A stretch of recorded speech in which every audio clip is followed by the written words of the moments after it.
반갑습니다. 한 주간 잘 지내셨죠? 네. 시작기도 마치고 시작하도록 하겠습니다. 성부와 성자와 성령의 이름으로 아멘. 하늘에 계신 우리 아버지, 아버지의 이름이 거룩히 빛나시며 아버지의 나라가 오시며 아버지의 뜻이 하늘에서와 같이 땅에서도 이루어지소서. 오늘 저희에게 일용할 양식을 주시고 저희에게 잘못한 일을 저희가 용서하오니 저희 죄를 용서하시고 저희를 유혹에 빠지지 않게 하시고 악에서 구하소서. 아멘. 성부와 성자와 성령의 이름으로 아멘. 반갑습니다. 지난 시간에 우리 주님의 기일에 대해서 열심히 잘 배워봤습니다. 그래서 거기에 계속 이어서 우리는 과연 요한이 자기 자신에 대해서 또 다가오시는 분에 대해서 어떻게 설명하는지 한번 배워보도록 하겠습니다. 자, 요한은 이렇게 증언을 합니다. 나는 성령께서 비둘기처럼 하늘에서 내려오시어 저분 위에 머무르시는 것을 보았다. 나도 저분을 알지 못하였다. 그러나 물로 세례를 주라고 나를 보내신 그분께서 나에게 일러주셨다. 성령이 내려와 어떤 분 위에 머무르는 것을 내가 볼 터인데 바로 그분이 성령으로 세례를 주시는 분이다. 과연 나는 보았다. 그래서 저분이 하느님의 아드님이시라고 내가 증언하였다. 성령이라는 것, 거룩한 영이라는 것, 거룩한 영의 움직임이라는 것, 그런 것이 과연 어떻게 드러나는 것인가? 오늘날 우리 교회 안에서 이 성령 운동이 굉장히 활발합니다. 사실 그러니까 활발하다가 지금은 약간 정체된 듯한 느낌을 주고 있어요. 왜냐하면 꽤나 오랜 시간이 또 흘렀거든요. 시작된 지가. 가톨릭 교회는 왜 이런 느낌이 들죠? 네. 이래요. 주인시모님도 수녀님도 그죠? 그래서 굉장히 격식이 차려져 있고 형식적이고 단단한 느낌이 듭니다. 그에 반해서 다른 영역을 활성화시키자고 성령에 관한 운동이 이렇게 활성화되는 거예요. 그래서 성령 운동 가면 어떻죠? 이런 거 막 하고 그죠? 찬양 막 하고 랄랄랄랄랄랄랄라도 막 하고 안수도 막 하고 다른 데서는 쉽게 볼 수 없는 광경들이 많이 펼쳐지게 됩니다. 치유에 대한 은사도 막 일어나고, 그러니까 은사에 대해서 강조를 하고. 그런데 여기서 우리가 주의해야 될 점이 있어요. 성령은 과연 뭔가? 왜냐하면 우리는 성령에 대해서 너무 그쪽으로 치중을 하다 보니 그런 성령을 오해해버린다는 거죠. 그러니까 성령이 하는 활동이라는 것은 무조건 신나야 해. 시끄러워야 해. 무조건 치유가 이루어져야 해. 무조건 은사가 주어져야 해. 분명히 은사는 주어집니다. 하지만 성령 운동 안에서 특히나 강조되는 은사만 있는 건 절대로 아니에요. 그래서 우리는 이 성령을 바라보는 시선을 어디다 두는가 하는 것도 중요한 문제가 되죠. 세례자 요한이 알아본 성령께서 비둘기처럼 내려오는 모양새는 과연 실제적인 비둘기가 이렇게 예수님 머리에 뿌직뿌직 막 똥도 싸가며 그렇게 내려왔을 것인가? 아니면 누군가가 삶의 형태가 정말 찬란하게 한껏 날개를 펼치고 나름지를 치는 그런 모양새의 색다른 삶의 방향을 드러내서 그렇게 그분을 알아보는 것인가? 바로 거기에 우리는 곧잘 이런 성경에서 나오는 어떤 특정한 형상의 그 형상 그 자체에 사로잡히고 싶은, 문자 그대로만 받아들이고 싶은 유혹에서 시야를 굉장히 넓힐 필요가 있는 거죠.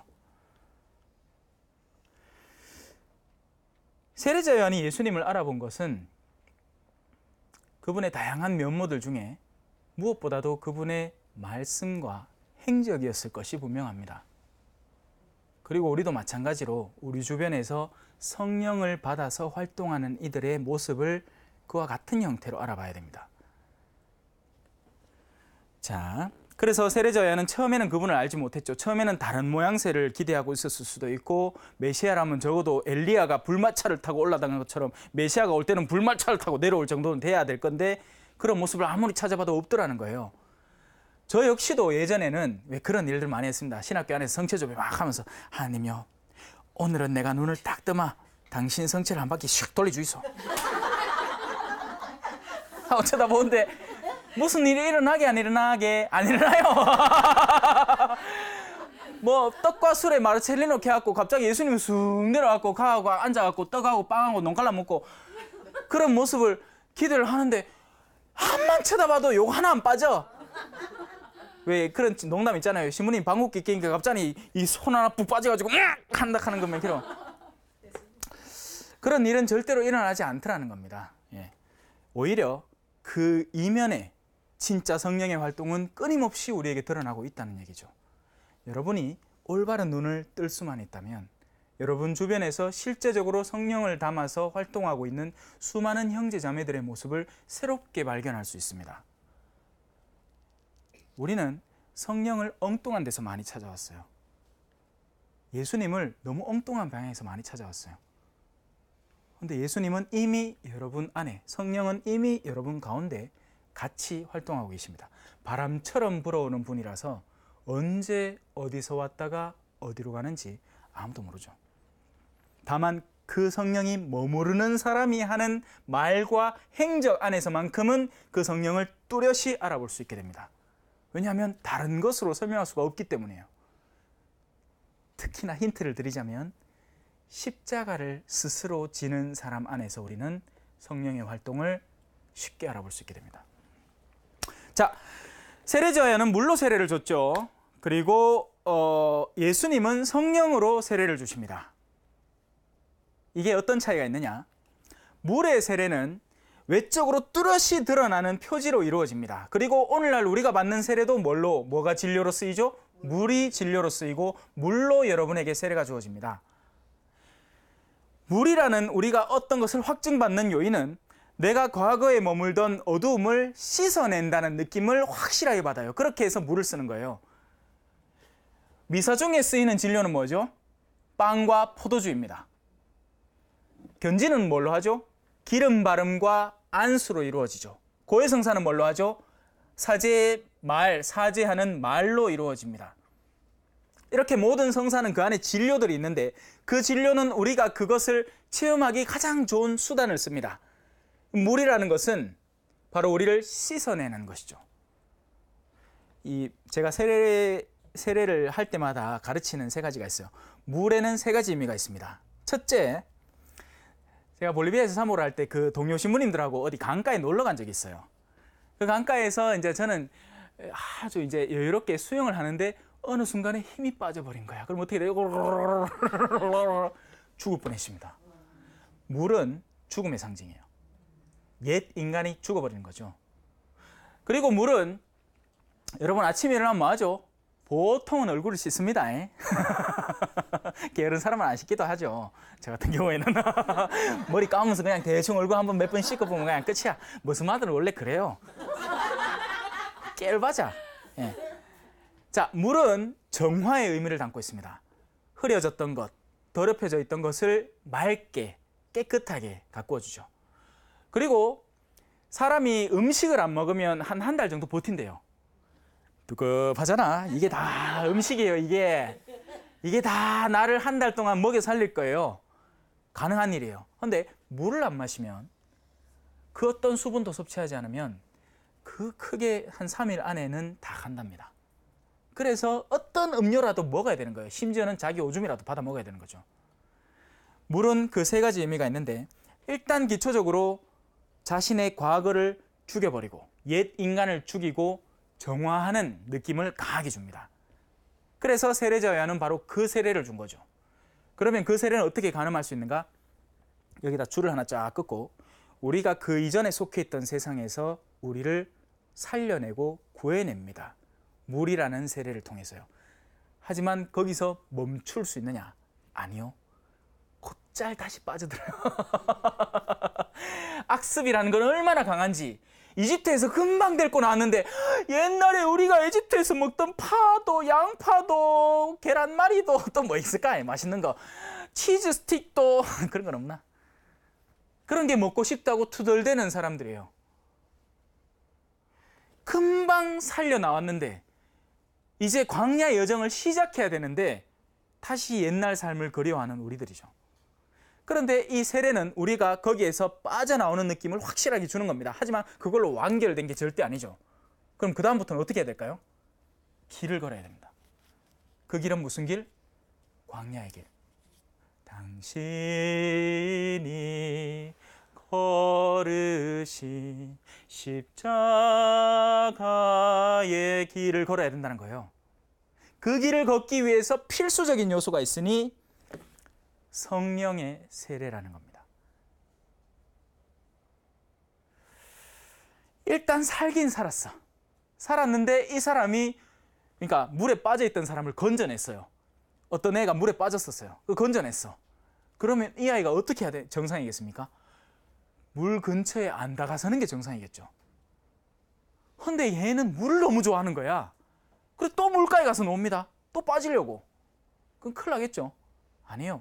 이제는 물가에서 멀어지고 자기 집으로 다가서고 물에서는 가능한 거리를 두는 방향으로 다가설 줄 알아야죠. 성령의 세례를 받아야 됩니다. 신앙인들은 성령의 세례를 받아야 돼요. 단순히 물의 세례만 받았다고 해서, 단순히 신앙적인 외적 요건만 채웠다고 해서, 신앙적으로 요구되는 율법적인 요소들만 채웠다고 해서 일이 끝난 게 아닙니다.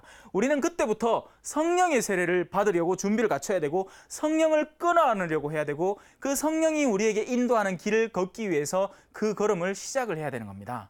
그런데 거기에서 상당 부분 실패를 하죠.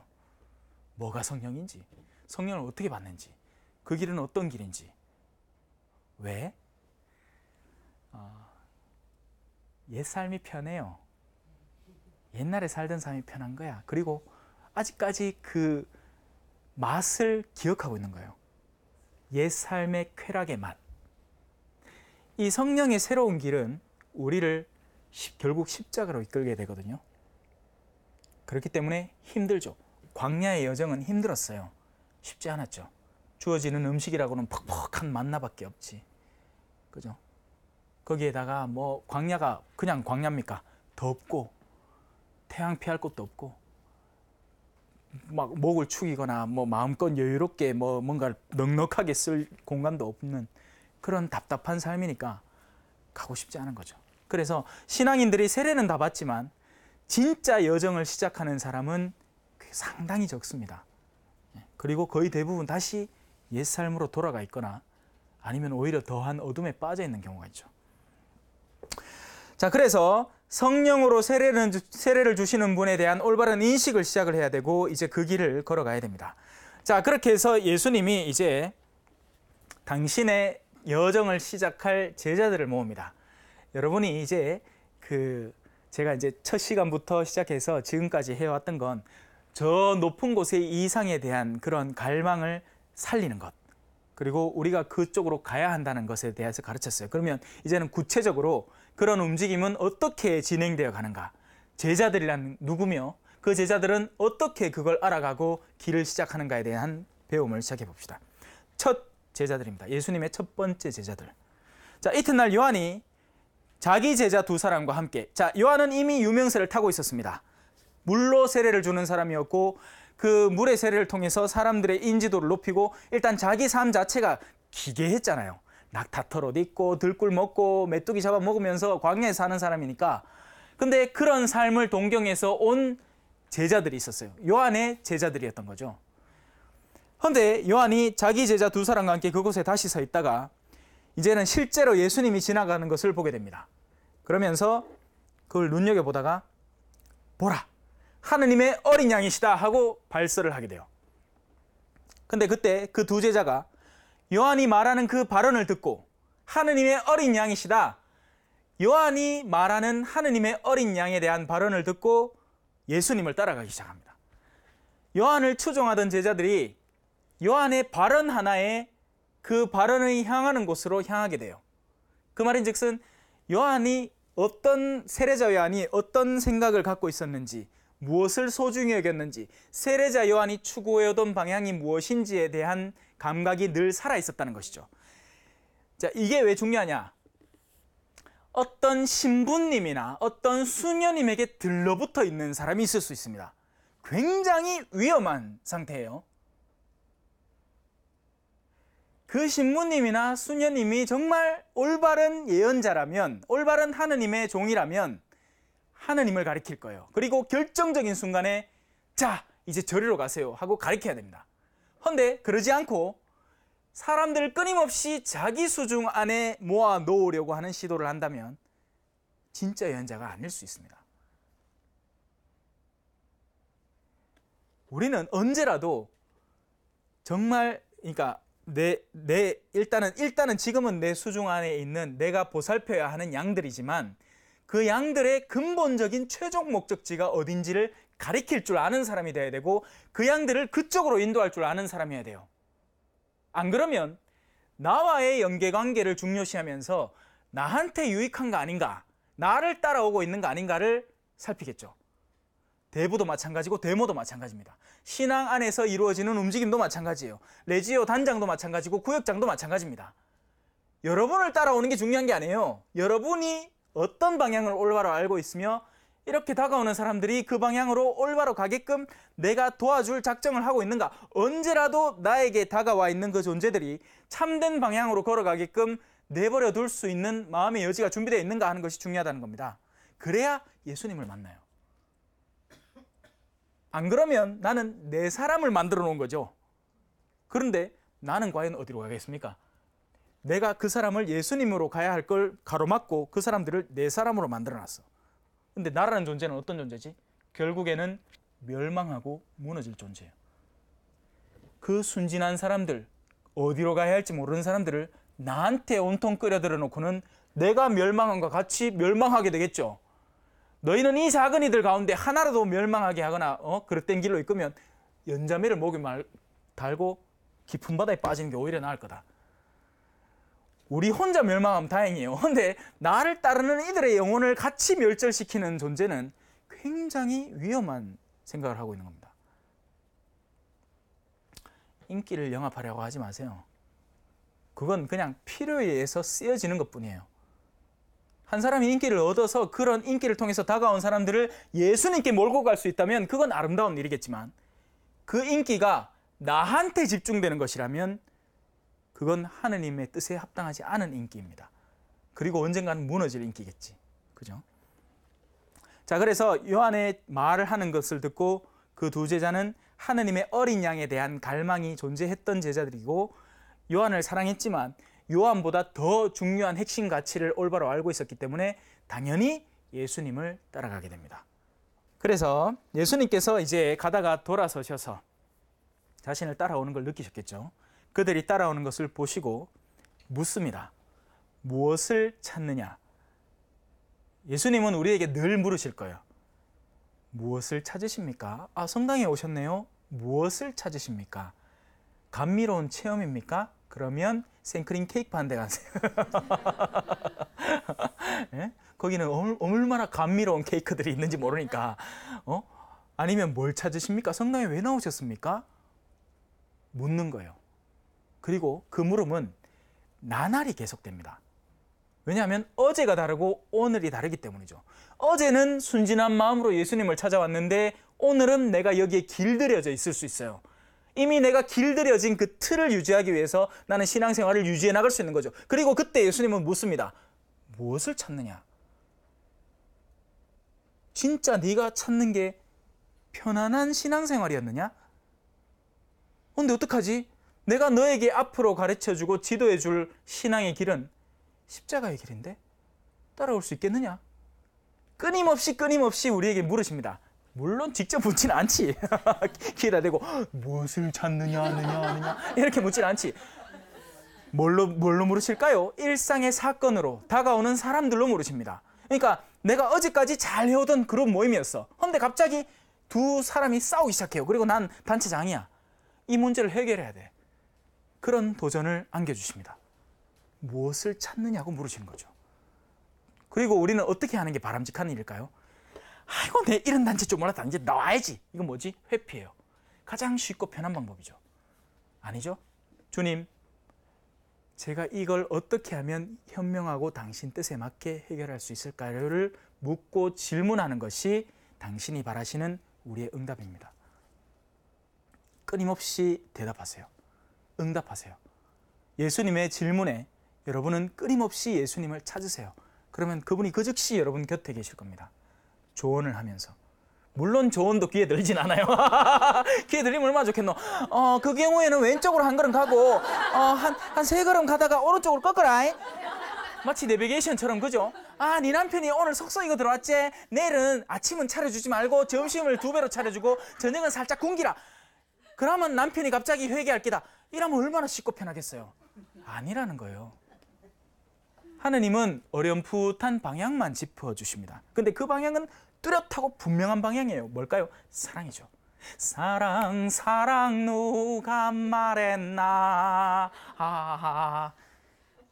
근데 그 구체적인 사랑의 실천적인 방향은 우리에게 달려있는 겁니다. 그리고 그건 우리만이 결정할 수 있어요. 그래야 가치가 있게 되는 거고요.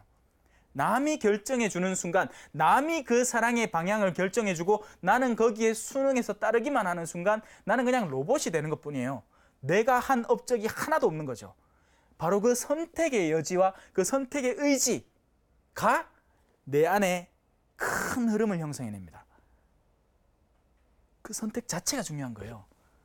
물론 선택했으면 채워야지. 선택만 하고, 왜 그런 그 성경에 나오잖아요. 첫째 아들하고 둘째 아들한테 야야 그거 갖고 그 일을 해라 하니까 뭐 첫째 아들인가 둘째 아들인가 할게요 해놓고 안 하는 아들 내미하고, 아 싫어요 해놓고 나중에는 그래도 내가 해야지 내 말고 누가 하겠노 하고 하는 사람하고 다른 거예요. 우리의 응답은 실천적이어야 됩니다. 우리의 응답은 추상적이거나 그냥 허울 좋은 말만 하는 응답이 아니라 구체적이고 실천적인 응답이어야 돼요. 그래서 제 강좌의 제목이 뭐다? 와서 보시오입니다. 안 오면 몰라. 물론 텔레비전을 통해서 시청을 하시겠지만 보다 실천적인 체험은 여러분들이 직접 오는 데에서 있는 겁니다. 여러분들은 여기까지 오기 위해서, 지금 여기 방청객으로 오신 분들은 여기까지 오기 위해서 상당한 희생을 치러냈어야 됐어요. 이 시간대를 비워야 했죠. 그리고 그래도 또 방송에 나올 테니까 이쁘게 하고 오셔야 됐죠. 또 방송에 나와서 앉아 있는 게 쉬운 일은 아니잖아요. 그죠? 거기서 여러 가지 것들을 준비하고 희생을 해서 오시는 겁니다. TV를 시청하시는 분들도 마찬가지 일어날 거예요. 같은 시간을 희생해서 내가 얼마든지 다른 드라마를 볼 수 있는 시간에 이 프로그램을 봐야 하고, 그죠? 그런 노력들을 거쳐야 하는 거죠. 우리의 신앙생활은 와서 보시오로 이루어집니다. 그냥 오기만 해서도 안 되고 그냥 쳐다보기만 해서도 안 되는 거죠. 구체적인 실천과 그 실천의 선택과 이행, 그런 것들로 이루어지는 겁니다. 자, 예수님께서 돌아서셔서 무엇을 찾느냐 하자 그들이 처음에는 랍비라고 합니다. 랍비란 말은 쌤, 선생님이란 말이에요. 여러분들이 저를 길에서 만나면 이렇게 부를 겁니다. 총각. 요거 없이, 그죠? 요거 없이 그냥 길에서 이렇게 제가 쫄래쫄래 가는데 만약에 여러분이 저한테 무슨 도움이 필요할 게 있거나 물어볼 게 있어. 그러면 총각 아니면 뭐 뭐라 하겠노?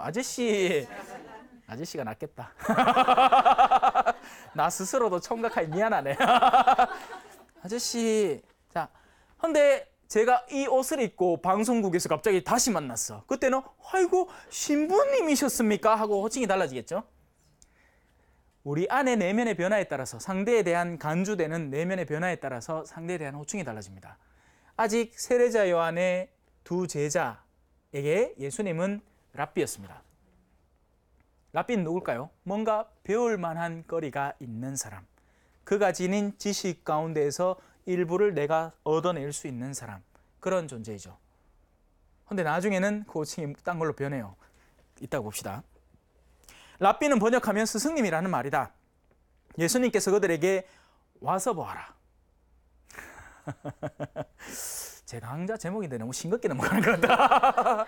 와서 보아라, 오라. 자, 그래서 그들이 와서 봅니다. 그들이 함께 가서 예수님께서 묵으시는 곳을 보고 그날 그분과 함께 묵습니다. 산다는 거죠. 삶을 나눈다는 거예요.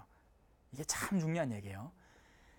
신앙 안에서 한 사람을 초대하고 싶으시면 와서 보게 만드셔야 됩니다. 근데 와서 보려면 그 전에 사전 작업이 굉장히 많이 필요하겠죠. 이 요한의 두 제자는 그 사전 작업이 세례자 요한을 통해서 이루어졌어요.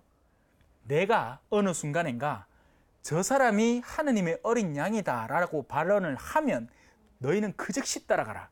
근데 그 말에 그들이 순명하게끔 만들기 위해서 세례자 요한은 24시간을 그들과 지내면서 끊임없이 삶을 드러내 보여줬어요. 메뚜기를 먹는 모습을 직접 보여주고, 자, 내 먹어 있게 니도 먹어 하고, 맛없는데요? 하고 막 그래 먹게 만들고, 자, 내가 입은 옷 니도 한번 입어봐. 얼마나 견디나 한번 보자.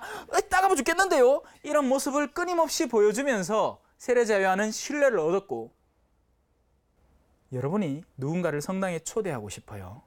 그러면 귀찮게 해서 초대할 수도 있어요. 보통 엄마들이 자녀에게 그 방법을 씁니다.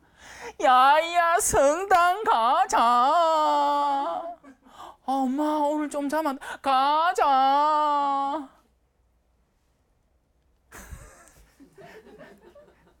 보통은 사춘기 적 밑에 있는 자녀들이 그렇게 성당에 지지 끌려옵니다. 강아지, 그죠? 도살장 끌려가듯이 지지. 언제까지 가능할까요? 사춘기 시작되고 머리 굵어지고 친구 집에서 잘만 하면 이제 반항을 시작해요. 엄마가 별로 안 겁나. 옛날에 엄마가 니 안 가면 밥 안 준대 하면 겁이 덜컥 났어. 가야지, 밥 얻어먹지. 근데 물론 사춘기까지도 말을 들어요. 왜? 용돈이 걸려있고 뭐 여러 가지가 걸려있으니까. 근데 자신에게 독립성이 생겼다고 생각하는 순간부터 소나기를 벗어나려고 듭니다. 그러니 더 이상 신앙이 안 먹히죠. 근데 그게 당연한 일이에요. 왜? 엄마가 보여준 신앙이라는 게 이런 거였어. 성당 갈 때는 오만상 꾸미고 곱기가 얌전한 애가 성당에 들어간다. 신부님 보면 안녕하세요 신부님, 한 주간 잘 보내셨습니까? 하는데 집에 와갖고는 우다다다다닥 뻗고는 막 배 벅벅 끓으면서 남편한테 야 수박 한 대 잘라온나 막 이렇게 사. 자녀들이 그런 엄마를 보는데 미치고 팔딱 뛰는 거예요. 뭐 저런 위선자가 다 있나. 근데 성당가제, 성당가제요. 누구를 위한 성당인가? 누구를 위하여 종을 울리나? 누구를 위한 성당인 거죠? 엄마를 위해서 내가 가는 것밖에 안 되는 거예요. 아니죠. 성당에 끌려가야죠. 엄마가 너무 착해. 엄마 너무 착해. 엄마가 내가 알아.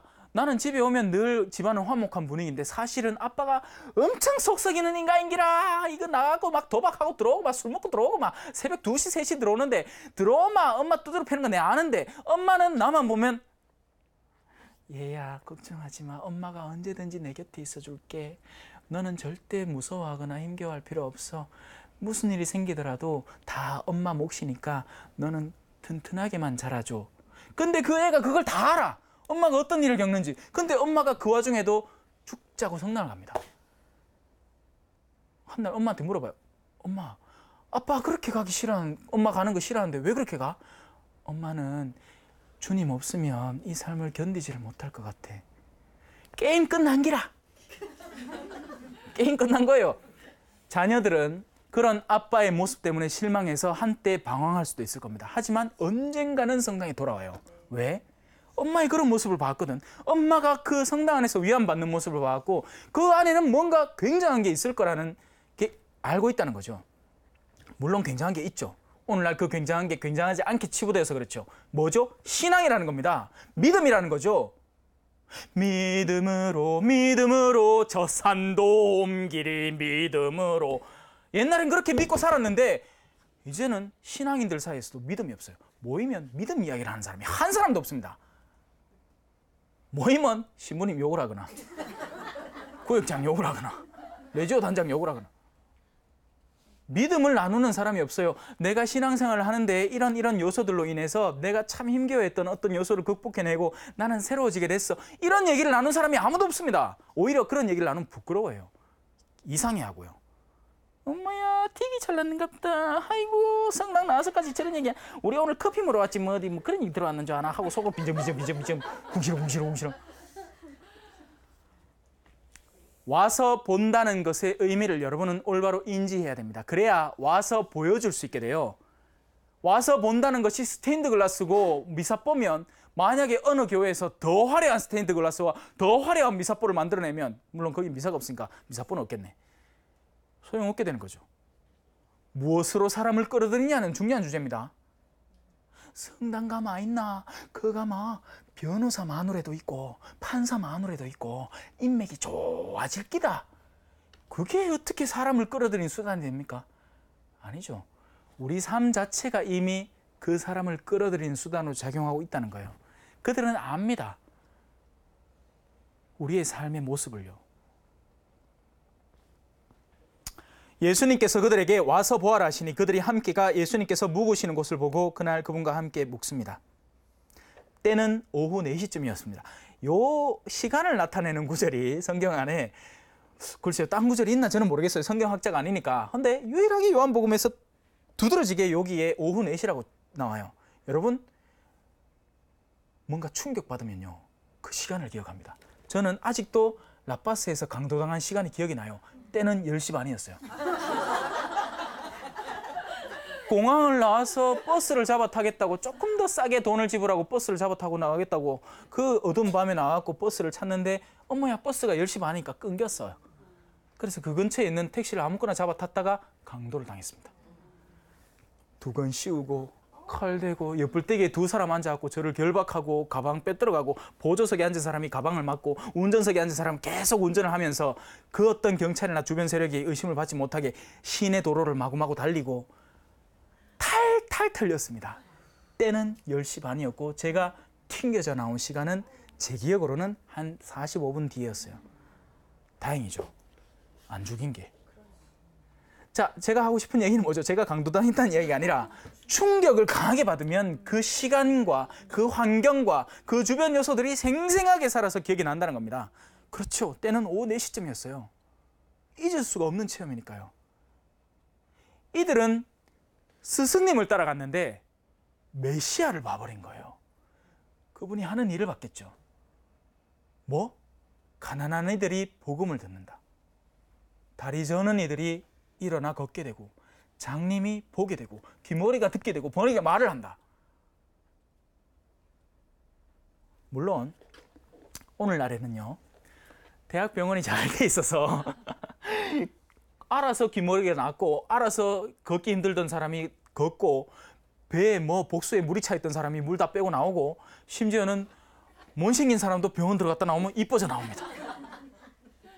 병원에서 별걸 다 해요. 그러니 더 이상 그런 외적 치유 활동을 우리 사도들이나 예수님의 제자들이 할 이유가 없어지게 됐어요. 하느님은 인간의 지혜를 활성화시켜서 그런 역할을 나누어 맡게 하셨죠. 물론 안타깝게도 의사들은 생명을 살리겠다는 선서를 하고는 돈을 살리고 있습니다. 적지 않은 경우에. 물론 대부분 아니고 열심히 사시는 의사 선생님들이 있죠. 정말 인간의 생명을 살리기 위해서 불철주야 노력하는 분들이 계십니다. 하지만 너무나 적지 않은 숫자가 돈을 벌기 위해서 그렇게 변질되어 가는 거죠. 오늘날의 우리 교회는요, 눈먼 사람의 눈을 뜨게 해야 됩니다. 어떤 눈? 진짜 사물들의 올바른 가치를 알아보지 못한 채 여전히 세상에 돈 많고 부유하고 명예롭고 그 권력이 높은 사람들만 찾는 그런 사람들의 눈을 감게 만들고 새로운 곳에 눈을 뜨게 만들어줘야 돼요. 무엇이 진짜 가치로운 것인가? 우린 귀를 열어줘야 됩니다. 온통 자기를 찬양하는 말들, 칭찬하는 말들에만 귀가 이렇게 열려 있어서 오히려 그런 영적 상태가 위험해지는, 자신을 교만하게 만드는 결과를 일으킨다는 것도 모른 채 거기에만 귀를 열고 있는 사람들이 귀를 좀 닫아주고 색다른 귀를 열어주는 거죠. 우리를 참되고 영원한 생명의 길로 이끌어주는 그 말씀에 귀를 열어주는 그 일이 귀머거리를 듣게 해주는 일입니다. 말이라고는 맨날 첫날 드라마 이야기, 맨날 첫날 그냥 새로 나온 제품, 화장품, 물품, 상품 이야기, 어제 한 뭐 월드컵, 올림픽 이야기 뭐 이런 것들만 잔뜩, 뉴스 기사는 또 왜 그렇게 반복을 하는지. 얼마 전에도 모임을 한번 해가지고 며칠 전에 나온 기사가 한 사람 입에 나오죠. 맞지 나도 맞다 그래 그 사람이 안 그랬나, 그래 그 범죄자가 그랬지. 다 하는 이야기를 이 사람 한 번 꺼내고 저 사람 한 번 꺼내고 저 사람 한 번 꺼내고 하루에 몇 번을 들어야 되는지 몰라요. 그런 입은 좀 닫고 아무도 하지 않는 이야기들, 나 자신의 솔직한 이야기들을 꺼내는 사람들이 늘어나야 됩니다. 벙어리가 말을 하게 되는 거죠.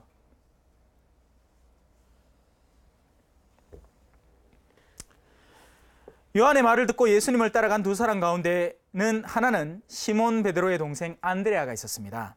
그는 먼저 자기 형 시몬을 만나서 우리는 메시아를 만났어. 자, 시몬과 그의 동생 안드레아, 베드로와 안드레아는 같은 내면을 지닌 사람이었기 때문에 그 말 한마디로 충분했습니다. 세례자 요한과 요한의 두 제자들은 같은 방향을 보고 있는 사람들이었기 때문에 하느님의 어린 양이다로 게임 오버였어요. 근데 요즘 아세요? 심지어는 부부 사이에도 이 방향 자체가 틀어져 있습니다. 여보야 성당 가면 안 돼? 나하고 같이. 돌았나 내가 그런 데 가고로. 근데요, 이 근본 방향은요, 결혼할 때부터 여러분이 이미 알고 있던 것이었어요. 아니, 이렇게 표현하는 게 정확하겠습니다. 여러분이 알아야 했던 영역이었습니다. 그런데 우리는 그보다는 우리 둘이 취미가 맞나 안 맞나, 이 사람 인물이 좋나 안 좋나, 이 사람 집안 배경이 어떤가, 이 사람 학력은 어떻고 연봉은 얼마 정도가 될까로 가장 근본 방향을 무시한 채 그 나머지 것들로 덜컹 살아오기 시작한 거예요. 근데 나중에 결정적인 순간에 그게 드러나게 돼버린 거죠. 그제서야 놀랐다고 난리를 칩니다. 이런 사람일 줄 몰랐어요. 아니요, 원래 그런 사람이었습니다. 자, 그럼 남은 작업은 뭐겠습니까? 방향 자체가 틀리니까 갈라설까요? 아니요, 그 사람을 돌려놔야죠. 아니, 돌려놓을 수 없을지도 모릅니다. 왜냐하면 인간의 근본 내면의 전환은, 그 회개는요, 결국 그 사람 자체에게 달린 문제이기 때문에 마지막 순간까지 그에게 달린 문제예요. 하지만 그럼 우리가 어떻게 해야 될까요? 끝까지 노력해야 됩니다. 우리 숨이 떨어지는 순간까지. 물론 노력의 방법은 다채롭게 진행이 돼야 돼요. 그러니까 개와 돼지에게 보물을 주면 안 됩니다, 여러분. 제가 얼마 전에도 그런 비슷한 묵상글을 썼어요. 여러분, 보물은요, 그 보물의 가치를 아는 사람에게 줘야 돼요. 개와 돼지들에게는 차라리 그 보물을 그치고 살짝 굶기는 게 나은 방법입니다. 근데 우리 착한 신자들은 그걸 잘 몰라. 그래서 어떻게 하는지 아십니까? 개와 돼지들에게 나의 가장 소중한 보물을 계속 주면서, 그러면 개들은 그걸 어떻게 하는데? 개들이 진주를 받으면 어떡할 것 같습니까?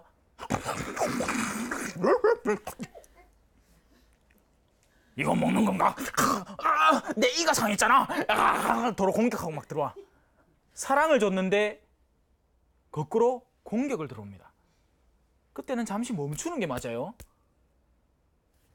근데 우린 그 분별력이 없어요. 어떻게 해야 되는지, 어떻게 처리를 해야 되는지, 어떻게 대처해야 되는지. 그냥 좋은 게 좋은 건 줄 알아요. 아니에요. 예수님의 제자들도 복음을 전하다가 안 듣잖아요, 그 마을에. 그럼 어떻게 했을 것 같습니까? 나는 발밑에 먼지까지 털고 여기서 나갑니다 하고 선언을 했습니다. 사랑이라는 건요, 사랑이라는 건 그 사랑의 가치를 아는 이에게는 조력이고 도움이고 따스함이고 끊임없는 성실함으로 드러나야 하는 것이지만, 그 사랑을 끊임없이 거부하는 이들에게는 경고로 주어지기도 해야 되고, 때로는 잠시 거리를 두고 시간을 버는 것으로도 사랑이 진행이 됩니다. 사랑을 하지 말란 얘기는 아니에요. 다만 사랑의 외적 형태가 어떻게 드러나는 것이 합당한가라는 문제에 대한 이야기죠. 감 잡으셨죠? 네. 자, 그래서 그 시몬 베드로와 그리고 안드레아는 같은 마음을 품고 있었기 때문에 메시아라는 단어 하나로 그냥 게임이 오버된 겁니다. 여러분 주변에 그런 사람을 많이 만들어 놓으십시오. 여러분이 정말 사랑하는 대상을 같이 사랑해 줄 수 있는 대상을 만들어 놓으세요. 그런데 대부분의 친구 관계는 어떤지 아세요? 그냥 같은 편일 뿐이야. 지금은 이해관계가 맞아서 그 사람이 욕구하는 것과 내가 욕구하는 것 사이에 그냥 균형관계가 맞아서 그냥 친구일 뿐이에요. 그런데 결정적으로 내가 참된 방향을 찾아 나갈 때 그 사람은 박수를 쳐주는 게 아니라 시기하고 질투를 한다면 조심해야 되는 친구입니다. 조심해야 돼요. 근데 우리 너무 순진해. 그런 걸 분별할 능력 자체가 없습니다. 지금까지 분별을 하려고 시도도 안 해봤고요. 그냥 좋은 게 좋은 건 줄 알았어. 그냥 이 사람하고 그냥 화 안 내고 그냥 같이 커피나 한잔 할 수 있으면 그냥 다 좋은 관계인 줄 알았습니다. 아니에요. 그 내면에 대한 분별력이 커 나가야 됩니다. 물론 그 이전에 여러분의 내면도 분별하셔야죠. 나는 과연 무엇을 요구하고 있는가? 나는 과연 무엇을 찾고 있는가? 자, 이제 안드레아가 시몬을 예수님께 데리고 갑니다. 안드레아가 왜 시몬에게 예수님이 메시아라고 알렸을까요? 왜냐하면 제가 앞서 얘기했죠. 둘의 내면의 방향이 같았기 때문입니다. 그러면 무슨 말이죠? 요한의 말을 듣고 예수님을 따라왔는 그 방향성이 강한 두 제자, 그리고 그 제자가 인정하는 자기 형, 왜냐하면 다른 형제들도 많았을 거 아닙니까? 근데 다른 사촌이나 친척들이나 아무한테도 얘기 안 하고 베드로를 예수님께 따로 데리고 오고 싶어 했어요. 왜? 그 같은 내면의 방향을 알고 있었기 때문이죠.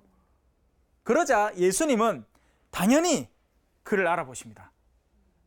심지어 베드로는 예수님을 직접 뵈고 같이 묵지도 않았잖아요. 근데 그 말만 듣고 예수님을 찾으러 온 거예요. 믿고 따라온 거죠. 보지 않고도 믿는 자는 행복한 겁니다. 예수님이 얘기하죠. 너는 요한의 아들 시몬이구나.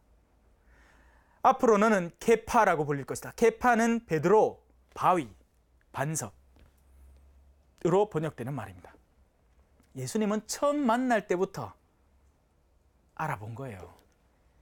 들성 부른 나무는 떡잎부터 알아본다.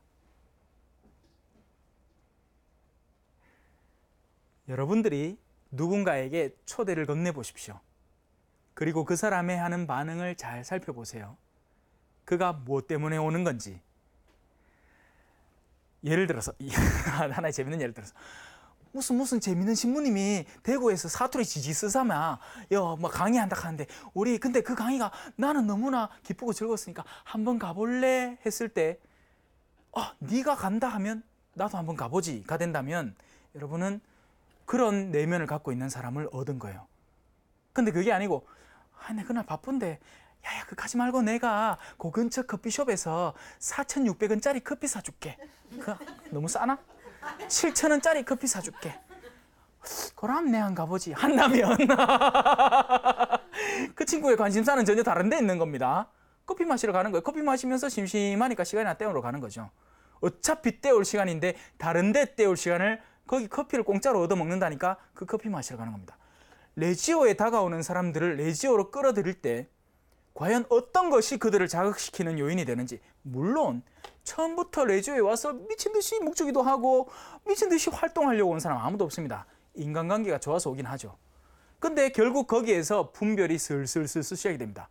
어떤 진중한 일을 부여받을 때 그에 대한 자신의 내적인 어떤 영역을 활성화시키는지를 바라보면 돼요.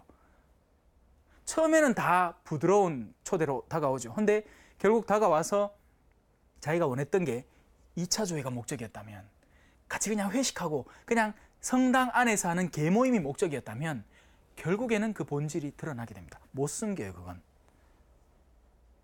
그런 레지오 단원이 많은 레지오는 불행한 레지오입니다. 자, 그래서 오늘 우리 하느님의 어린 양과 첫 제자들의 영역에 대해서 한번 살펴봤습니다. 그 가운데 우리 강의의 핵심 주제라고도 볼 수 있는 와서 보라는 주제에 대해서 좀 다뤄봤죠. 우리는 이 성령을 활성화시키고 그 성령을 올바로 알아보기 위해서 가서 볼 수 있어야 됩니다. 그냥 관람하는, 영화 관람을 하는 것도 아니고, 그죠? 그냥 맛만 보는 것도 아니고 직접 가서 그와 함께 살아볼 수 있어야 돼요. 그리고 그렇게 살 때 그의 본질을 알 수 있게 되는 거죠. 여러분들은 이미 와서 보고 있는 주변의 인물들이 있습니다. 무슨 말이냐? 여러분의 삶을 와서 보는 인물들, 여러분의 가정, 남편, 자녀들, 그리고 조금 멀게는 이웃 사촌들. 사실 친척이 이웃 사촌보다 훨씬 더 멀어요. 이웃 사촌이 더 가까워요. 성당 안에서 더 자주 만나게 되는 자매 관계들, 이런 것들을 추스리십시오. 일단 여러분 안에 올바른 방향을 세우세요. 그러면 여러분들이 훗날 나무가 됩니다. 그러면 여러분이라는 나무 밑에 그 그늘에 쉬러 오고, 나무에 잠시 쉬러 오고, 그 가지들에 맺히는 열매들에게서 뭔가를 따먹고 싶어하는 이들이 생겨나게 돼요. 여러분들을 슬슬 준비시켜 나갈 때요, 이 성경 강좌가 그걸 도울 겁니다. 여러분에게 참된 열매를 맺게 하고 그 참된 열매를 맛보러 오는 이들을 늘려나가기 시작할 거예요. 들으면 가슴이 아프겠죠.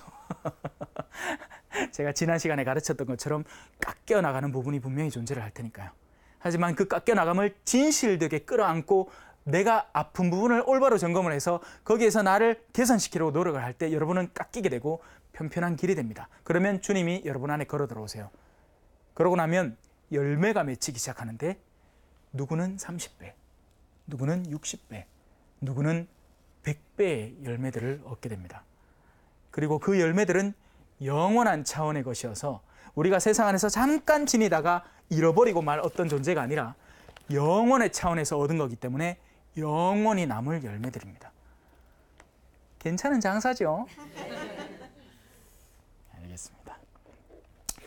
오늘 잘 들어주셔서 고맙고 오늘 수업은 이 정도로 마치도록 하겠습니다. 마친 기도 마치고 끝낼게요. 성부와 성자와 성령의 이름으로 아멘. 영광이 성부와 성자와 성령께 처음과 같이 이제와 항상 영원히 아멘. 성부와 성자와 성령의 이름으로 아멘. 감사합니다.